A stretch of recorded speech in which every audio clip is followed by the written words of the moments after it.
जय हिंद दोस्तों।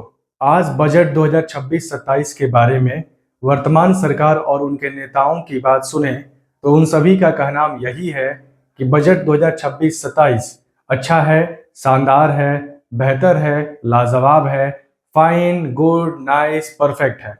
लेकिन वहीं विपक्ष के नेताओं की बात सुने तो बजट 2026-27 दिशाहीन है, समझ के बाहर है और सिर्फ कुछ ही लोगों के फायदे के लिए है। बजट जनता को समर्पित बजट है और जनता के लिए बजट है और मुझे लगता है कि सभी वर्गों का समावेश इसमें है।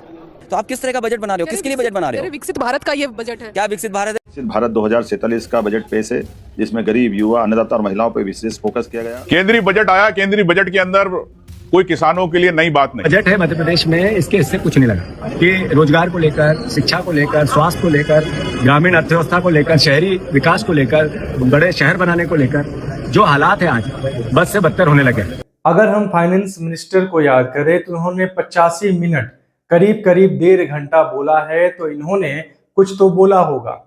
हम जैसे गरीब, असहाय, सर्वहारा वर्ग, मध्यम वर्गीय परिवारों के फायदे के लिए ही कुछ न कुछ निर्णय लिया होगा।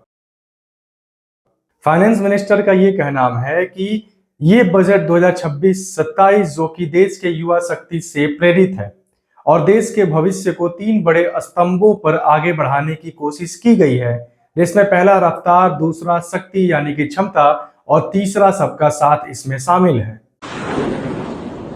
3 अलग अलग प्रकार के बजट होते हैं। पहला सरप्लस बजट, जिसमें इनकम ज्यादा और खर्चे कम होते हैं।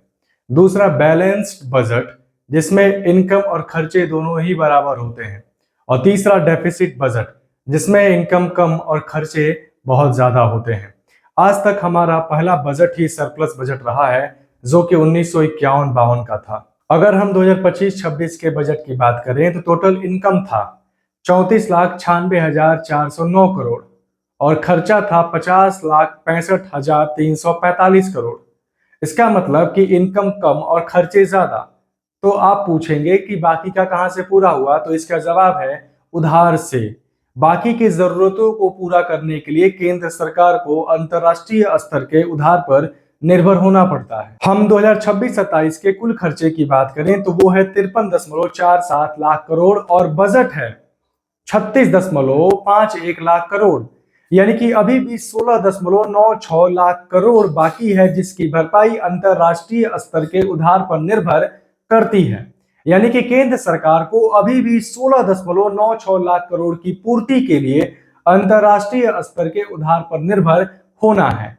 यह रिकॉर्ड साफ साफ इस बात को दर्शाता है कि कैसे हम आम जनता और मध्यम वर्गीय परिवार को इतने सारे टैक्सेस पे करने के बावजूद भी भारत देश के खर्चे संतुलित नहीं हो रहे हैं। और ये मैं पूरे यकीन के साथ कह सकता हूं कि ये खर्चे आम जनता के नहीं हैं, बल्कि इसमें अधिकतम खर्चे उन सभी लोगों के हैं जो देश के उच्च स्तर पर बैठकर सियासी सपोले की भांति आम जनता को डसने का काम करते हैं अपने राजनीति के जरिए।